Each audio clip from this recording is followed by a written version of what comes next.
Kasya ba yun? Isa lang binili mo. So, ayan mga kadong Bisaya. So, nandito na naman tayo. Alam niyo, dumayo lang ako ng Paranaque ha.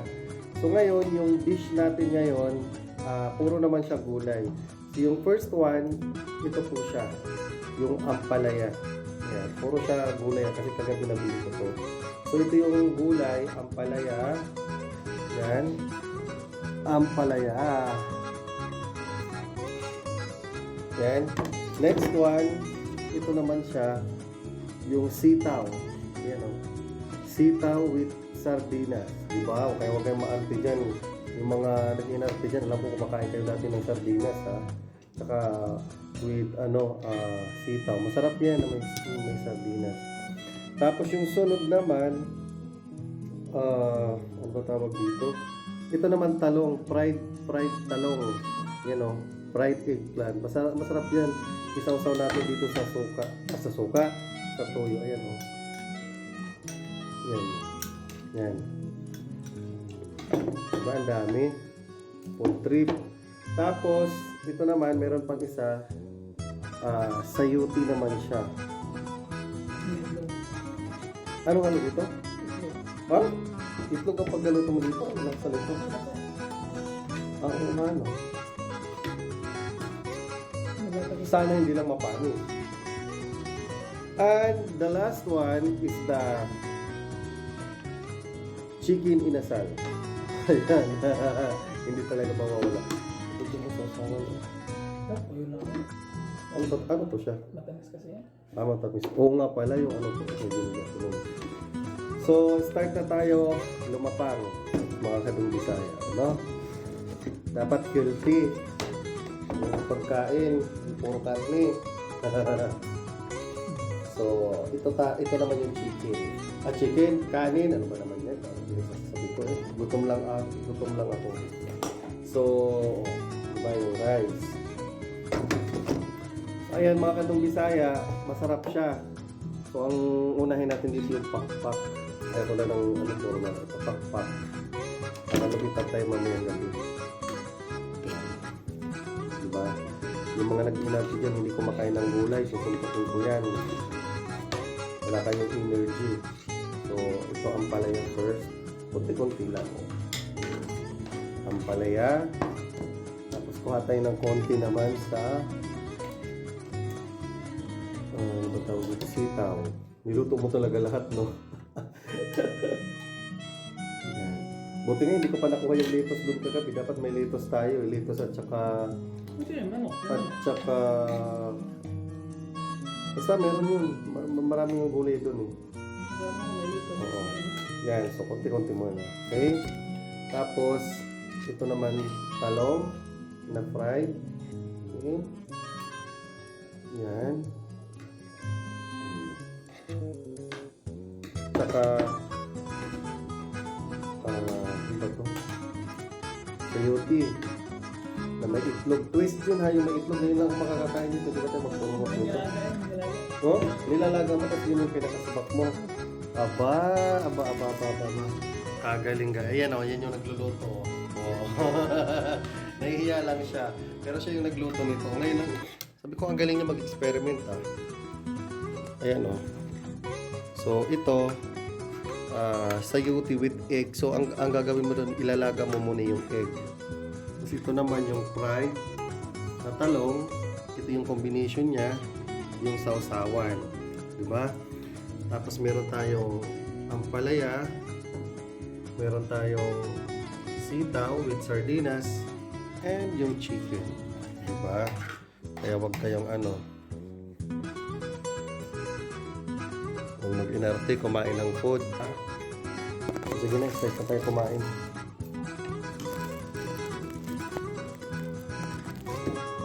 Medyo.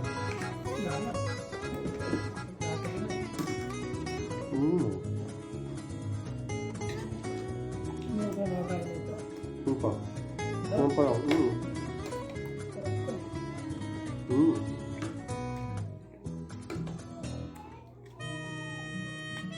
Pakala kung ang sahog mo, taba, yung karne, itlog pa lang. Nakakapalapot kasi yung ano niya. Kulay dilaw. Hindi ba mapanis yan? Nalabas sa rip, masarap sa ulam bukas na umaga. Diba? Sarap.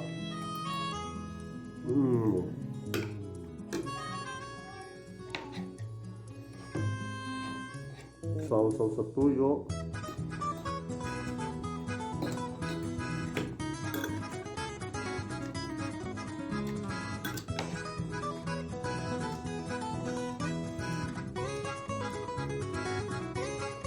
Yan, ito.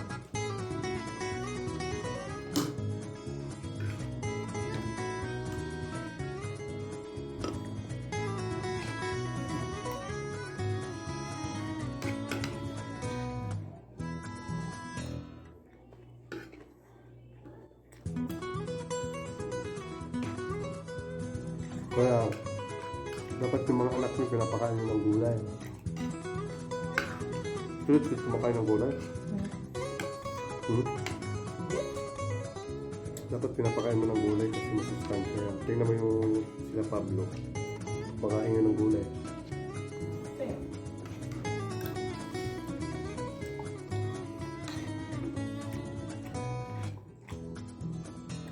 Umaw ha?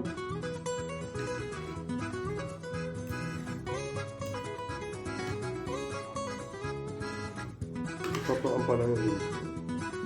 Ang palaya. Kaya hinalo ko hindi na. Pwede yung ito. Hinog na talaga. Pero kagabi, ilaw pa yun. Pangit lasa. Ha? Kagabi, ilaw pa yun. Dapat na rin sarap. Pag nilalagay sa rep, hindi maano yun.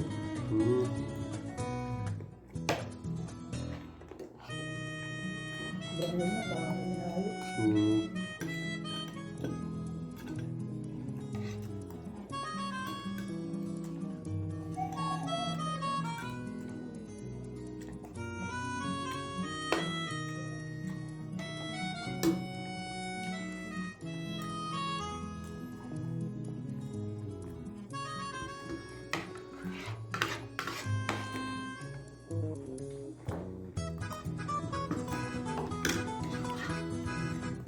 Ano kumakain dito sa ikaw?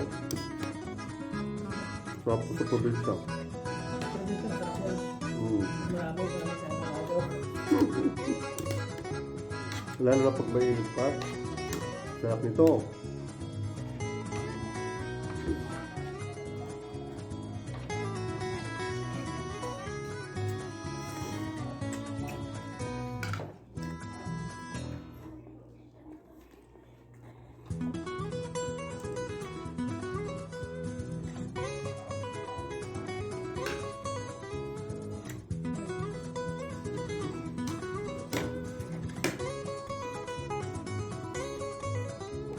Susunod naman na gagawin natin mukbang yung seafood naman. Seafood. May tahong, may ano pa ba yung mga seafood na ano? Pasayan, yung malalaking crab.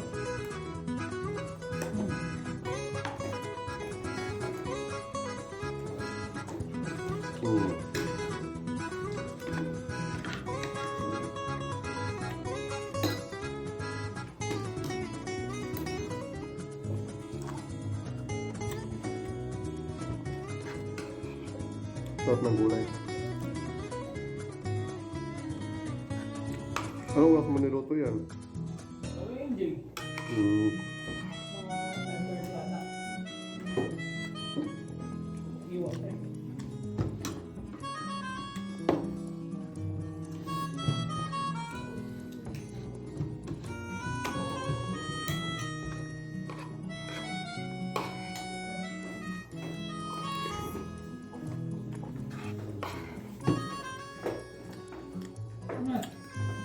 Kain na kayo ah. Wow, ganda. Nalulog ba yung ganda? Sabi mo yung ganda na may border ka.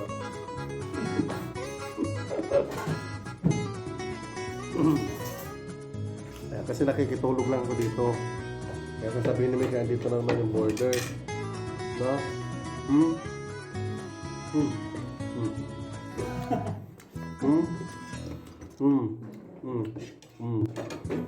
Maganda.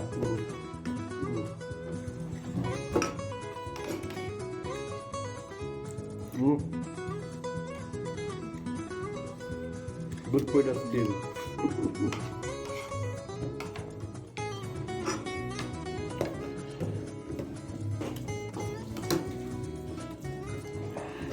Sabi ni Mickey, sindan mo na ako ng Shopee. Tapos ka na, Jong? Isa pa. Next.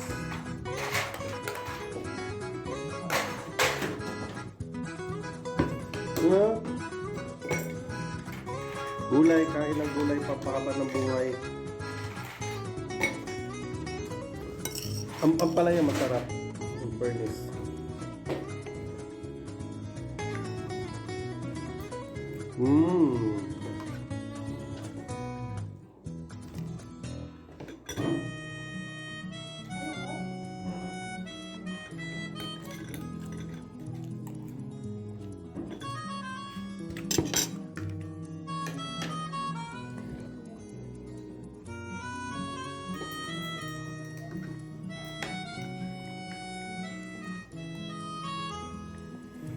Gutom na gutom kasi ako mga kadong Bisaya.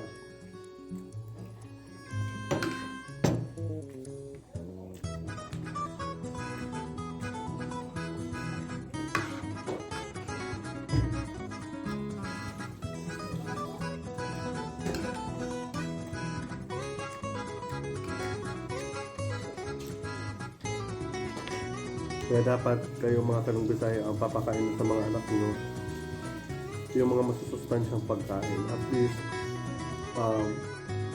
kayang-kaya nila kahit sila saan dalhin. Matibay ang buto at pangangatawan. And of course, the immune system.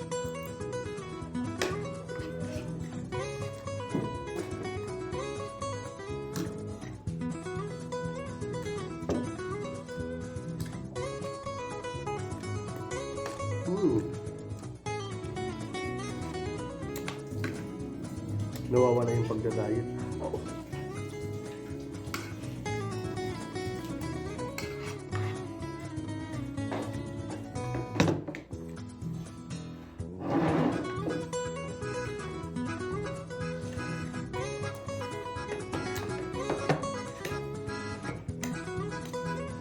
Wala ko ng baso ha.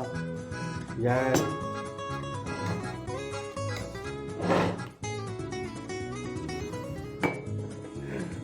Healthy yung ulam tapos kuko. Ano kaya yun? Hindi ko alam, gano'n na talaga.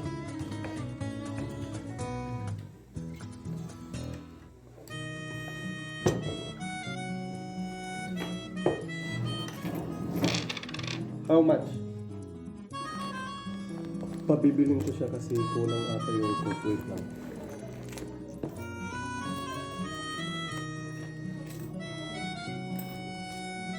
This one? Okay na?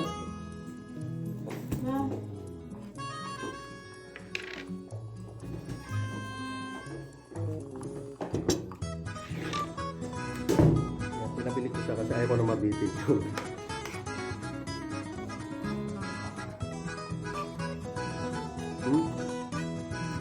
Pag masustansang pagkain, yun ang result sa akin.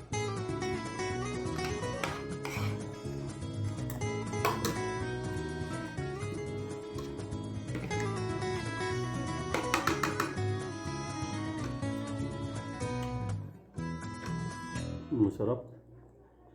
Masarap. So ayun guys, thank you sa pagsama sa akin dito sa aking vlog today and hope you enjoy. Thank you, bye bye.